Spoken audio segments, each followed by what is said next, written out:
Hello friends, genius cake and কিচেনে সবাইকে স্বাগত। আমি জিনিয়া চলে এলাম বাঙালির সবার অতি প্রিয় আলুর দম রেসিপি নিয়ে। তাও আলুটা যদি হয় এই রকম ছোট ছোট দেশি আলু, তাহলে তো কোনো কথাই নেই।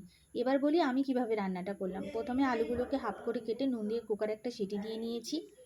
এরপর ঠান্ডা করে খোসাগুলো ছাড়িয়ে নিয়েছি। এই রান্নাটির জন্য আমার লাগছে পেঁয়াজ কুচি, একটু পেঁয়াজ বাটা, আদা বাটা, রসুন বাটা, ধনেপাতা কুচি, টমেটো কুচি, চেরা কাঁচা লঙ্কা, হলুদ গুঁড়ো, ধনে গুঁড়ো, জিরে গুঁড়ো, শুকনো লঙ্কা ও তেজপাতা ফোড়নের জন্য, আর একটু কালার ভালো করার জন্য কাশ্মীরি লঙ্কার গুঁড়ো, আর দোকানের মতো ফ্লেভারটা নিয়ে আসার জন্য একটুখানি গরম মশলার গুঁড়ো। এবার কড়াই তেল গরম করে শুকনো লঙ্কা ও তেজপাতা ফোড়ন দিয়ে নিলাম। এরপর কুচনো পেঁয়াজটা দিয়ে কিছুক্ষণ নাড়তে থাকবো যতক্ষণ না পেঁয়াজটা হালকা ব্রাউন কালারের হচ্ছে। পুরো কিন্তু ভাজা যাবে না, হালকা ব্রাউন কালার চলে এলেই পরপর আদা বাটা, রসুন বাটা মশলাটা আমি অ্যাড করে দেব এবং আস্তে আস্তে নাড়তে থাকবো। গ্যাসের আঁচটা একটু কমিয়ে নেব, নাহলে মশলাটা পুড়ে যাবে, ভালো করে ভাজা হবে না, কাঁচা গন্ধটা থেকেই যাবে। এরপর কাঁচা লঙ্কা চেরাটা দিয়ে দিব। তারপর এক একে টমেটো কুচি এবং পরিমাণ মতো একটু লবণ দিয়ে মশলাটাকে ভালো করে কষিয়ে নেব।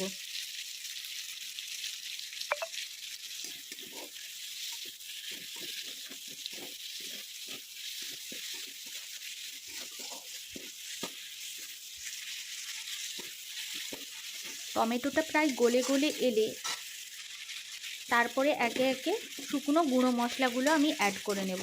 জিরে গুঁড়ো, ধনে গুঁড়ো, লঙ্কা গুঁড়ো, এগুলো আমি একে একে অ্যাড করে নেব। আস্তে আস্তে মশলাগুলোকে সুন্দর করে কড়া থেকে ছাড়িয়ে কষিয়ে নেব। এই সময় আমি কিন্তু কোনো রকম জল ব্যবহার করব না, যেহেতু টমেটোটা দেওয়া আছে এবং লবণ দেওয়া আছে।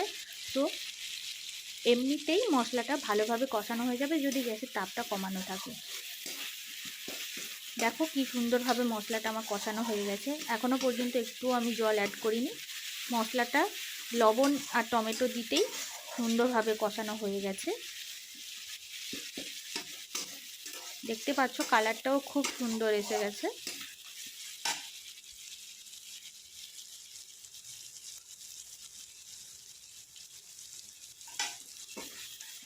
এবারে প্লেটে যতটুকু মশলা আমার লেগেছিল সেগুলো অল্প একটু জল দিয়ে ভালো করে ধুয়ে ওইটুকু জল দিয়ে আমি মশলাটা কষিয়ে নেব যতক্ষণ না পর্যন্ত মশলা থেকে তেল ছেড়ে আসছে। যখনই মশলা থেকে তেল ছেড়ে যাবে তখনই বুঝবো যে মশলাটা ভালো করে আমার কষানো হয়ে গেছে।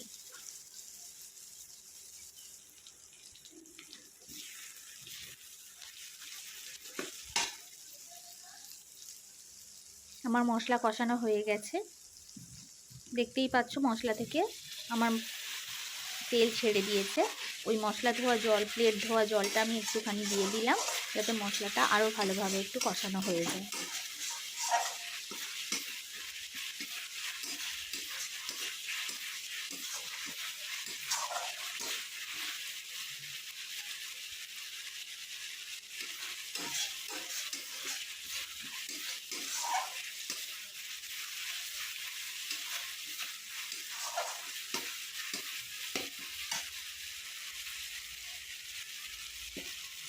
এরপর আমি সেদ্ধ করে রাখা আলুটা দিয়ে কিছুক্ষণ কষিয়ে নেব।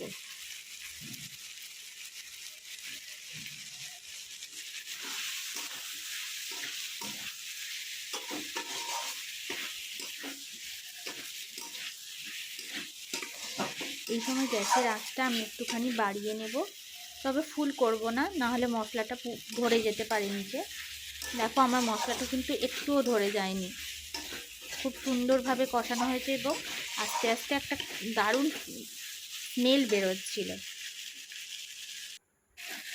যখন মশলাটা আমার খুব ভালো করে কষানো হয়ে যাবে, আলুর সঙ্গেও পুরো মেখে যাবে, এরপর আমার জল অ্যাড করে দেব, দিয়ে কিছুক্ষণের জন্য একটু সেদ্ধ হতে দেবো। যা খুব ভালো করে ফুটে উঠলে তারপরে শেষে একটু ধনেপাতা কুচি দিয়ে আমি নামিয়ে নেব। দিলেই রেডি সবার প্রিয় আলুর দম। গরম গরম ভাত, রুটি, লুচি, পরোটা এমনকি বাঙালির প্রিয় মুড়ি, তার সঙ্গেও জমে পুরো মাখন এই আলুর দমটা। সবাই একবার প্লিজ ট্রাই করো এইভাবে, আশা করছি সবার খুব ভালো লাগবে। আর সবাই আমরা দোকানের জিনিসটা খেতে খুব পছন্দ করি, এইভাবে রান্না করো, দেখবে ফ্লেভারটা পুরো দোকানের মতোই পাচ্ছ। ধন্যবাদ সবাইকে। রেসিপিটা ভালো লাগলে প্লিজ লাইক করে দিও, একটা শেয়ার কমেন্ট করে দিও।